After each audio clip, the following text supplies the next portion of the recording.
भाई प्लीज आगे सभी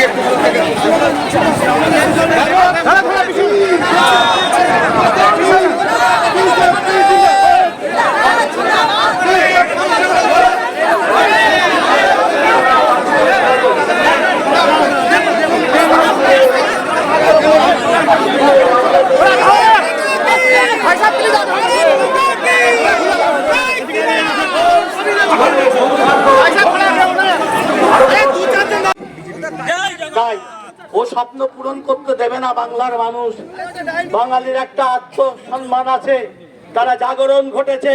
সতর্ক করে দিচ্ছি, পাওয়ার থাকলে, পাওয়ার চলে গেলে মমতা ব্যানার্জির দল কেউ করে তার পুরনো জামা কাপড় কেউ দিতে চাইবে না, যে মাধুরী পুরার জন্য, ভূতের রোগ সারানোর জন্য। তাই আপনারা সাবধান হয়ে চলুন, নিরপেক্ষ ভাবে চলুন। মাত্র আর বেশি দিন নেই, আপনাদের সহযোগিতা করব। আমরা বলবো না বিজেপির ঝান্ডা হয়ে বিজেপির কাজ করুন, অন্যায় করবেন না, এটা আমরা আশা রাখি। আর আমি একটা গল্প দিয়ে শেষ করি। দেখেছেন তো ছাগল কিভাবে কসাই কাটে? পালিয়ে যেত, গাড়ি থেকে নেমে পাগলা কুকুরের মতো হামলা করতো, বলছে আমাকে গালি দিচ্ছে। সে আমার ওখানে গিয়ে বলছে জয় জগন্নাথ, বর্গীর জ মানে জগন্নাথ প্রচার করছে, বিভিন্ন জায়গায় পোস্টার লাগিয়েছে। আমি আমার কর্মীদেরকে বলবো, যেখানে যেখানে জগন্নাথ মন্দিরের পোস্টার লাগিয়েছে তার সামনে একটু করে মুর্শিদাবাদের পোড়া বাড়ি, পোড়া ঘর, তাদের খুনের দেহগুলোর ছবি একটু লাগিয়ে দেবেন। মমতা বন্দ্যোপাধ্যায়ের সাঙ্গপাঙ্গরা দেখবে। আর আমি পরিষ্কার বলে দিচ্ছি, যারা তৃণমূল কংগ্রেসের ঝান্ডা লাগিয়ে বা লাল ঝান্ডা লাগিয়ে ওখানে করছো না, যারা বলছে মানুষের কি বলছে লড়াইটা ভাতের হয় জাতের হয় না, তাদের পরিষ্কার বলে দিচ্ছি, যদি কাশ্মীরে একসাথে ফিরাদ হাকিম সাহেব, সুজন চক্রবর্তী আর তার সাথে মোহাম্মদ সেলিম যদি ধরা পড়তো উগ্রপন্থীদের, তিনজনেরই প্যান্ট খুলতো উগ্রপন্থীরা। ফিরাদ হাকিম সাহেব আর মোহাম্মদ সেলিম ছাড়া পেয়ে যেত। আর সুজন চক্রবর্তীতে বাবা মার্কসও বাঁচাতে পারতো না, কাল মার্কসও বাঁচানোর ক্ষমতা ছিল না, ওখানে বন্দুকের গুলিটা আমার চলে যেত। এটা হচ্ছে কমরেড, লড়াইটা ভাতের পূর্ণ ছিল না, লড়াইটা তখনও জাতের ছিল, এখনো জাতের আছে। এই ধরনের মানসিকতা, যে মানসিকতা অন্য ধর্মের মানুষকে বাঁচতে দিতে চায় না, অন্য ধর্মের ধর্মকে সহ্য করতে পারে না।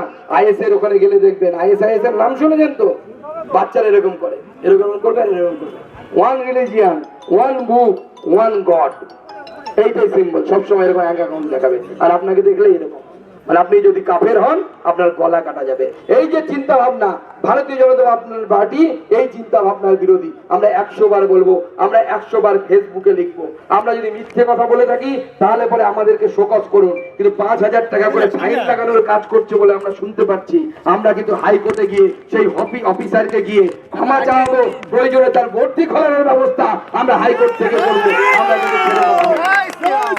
কেউ যদি মিথ্যে কথা বলে দাঙ্গায় উস্কানি দেয় তাহলে অবশ্যই তার বিরুদ্ধে ব্যবস্থা নেই। কিন্তু যদি কাশ্মীরে যদি কেউ বলে যে হ্যাঁ ধর্ম জিজ্ঞেস করে গুলি মারা হয়েছে, এর মধ্যে মিথ্যা কথা কোথায় আছে? সত্যি কথা বলা করে পাপ হতে পারে না। যদি কেউ বলে যে ঔরঙ্গজেব গুরু তেগ বাহাদুরের সামনে দুটো অপশন রেখেছিল, যে হয় গলা দাও না হয় ধর্ম দাও, গুরু তেগ বাহাদুর ধর্ম দেয়নি, তারা তিনি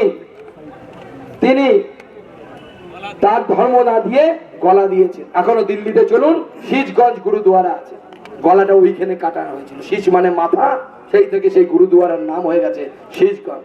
জোরাবর সিং, ফতে সিং 10 বছর 12 বছরের বাচ্চা, সাহাব যাদের বলা হয় ওদের ভাষাতে, মানে শিখরা বলে তাদের পবিত্র গুরুদেবের সন্তান। দেয়ালে পুঁতে দেওয়া হয়েছিল জ্যান্ত জিন্দা, বলা হয়েছিল 10 বছর 12 বছরের পুত্রকে গুরু তেগ বাহাদুরের, ধর্ম দাও না হয় তোমাদেরকে জ্যান্ত দেয়ালে পুঁতে দেওয়া হবে। তাহলে ধর্ম দেয়নি, এটা হিন্দু জাতি। এটা বললাম আমাদের বিধায়ক, রানাঘাট উত্তর পূর্বের বিধায়ক, সেখানে কামালপুর গ্রাম পঞ্চায়েতে 3 জন যুবক, রনি মন্ডল, ইকবাল মন্ডল, সাইদুল মন্ডল, ফেসবুকে মন্তব্য করেছে ধানতলা যদি 15 মিনিট, ধানতলা থানা যদি 15 মিনিট চুপ করে থাকে, তাহলে হিন্দুদের লাশ নাকি গঙ্গা জলে ভাসিয়ে দেবে। তা আমাদের লোকেরা কিছু করেনি, একটু ট্রেলার দেখিয়েছে শুনলাম নাকি, কি দেখিয়েছে নাকি, খবর আছে আমাদের কাছে? হ্যাঁ, একটু ট্রেলার দেখিয়েছি, তাতেই শান্তি প্রতিষ্ঠা হয়েছে। আমাদের যোগীজি উত্তরপ্রদেশ থেকে বলেছেন, লাতোকে ভূত বাতোকে নেই মানতে। যে দেব। ধন্যবাদ। মুখ্যমন্ত্রী সেখানে জানিয়েছেন, যেহেতু গ্রুপ সি এবং গ্রুপ ডি কে যোগ দিতে বারণ করা হয়েছে সুপ্রিম কোর্টের তরফে, মুখ্যমন্ত্রী ঘোষণা করেছেন 25,000 টাকা গ্রুপ সি কে এবং 20,000 টাকা গ্রুপ ডি কে দিতে দেওয়া হবে রাজ্য সরকারের তরফে।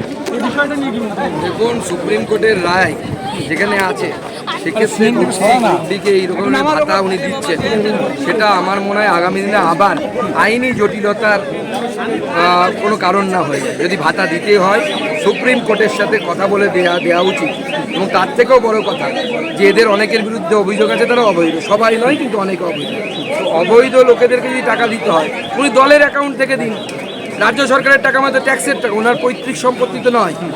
তাহলে সেই টাকা দেওয়ার ব্যবস্থা কেন করছে? তৃণমূল কংগ্রেসের অনেক ভ্রান্ত, অনেক কয়লা চুরির পয়সা আছে, গরু পাচারের পয়সা আছে, সেই টাকা থেকে দিতে বলুন। আচ্ছা, আরেকটা বিষয়, সেটা হচ্ছে একটা হচ্ছে ইন্ডাস্ট্রিটি নিয়ে, যেটা নিয়ে এখন দুই দেশের মধ্যে একটা হিট আপ চলছে, যে ভারত পাকিস্তানের মধ্যে। সেখানে বাংলাদেশের পিপিপি পার্টির যে রয়েছে বিলাওয়াল ভুট্টো প্রধান, তিনি বলেছেন যে ইন্ডাস্ট্রিটি যদি ইম্পোজ করে ইন্ডিয়া, যদি জল বন্ধ করে, তাহলে সিন্ধু নদী দিয়ে আর জল নয় রক্ত বইবে। দেখুন, বাচ্চা ছেলে, বাপ ঠাকুরদা পলিটিক্স করতে বলে পলিটিক্সে এসছে, এদের কোনো অভিজ্ঞতা নেই। ব্লেড দিয়ে হাত কাটলে বাবা মা করে চিৎকার করে পালাবে, নাক দিয়ে দুধ পড়ছে, তার বড় বড় কথা। আগে যুদ্ধ কী হয় বুঝুক, রক্ত কাকে বলে বুঝুক, তারপরে বুঝতে পারবে। এর আগে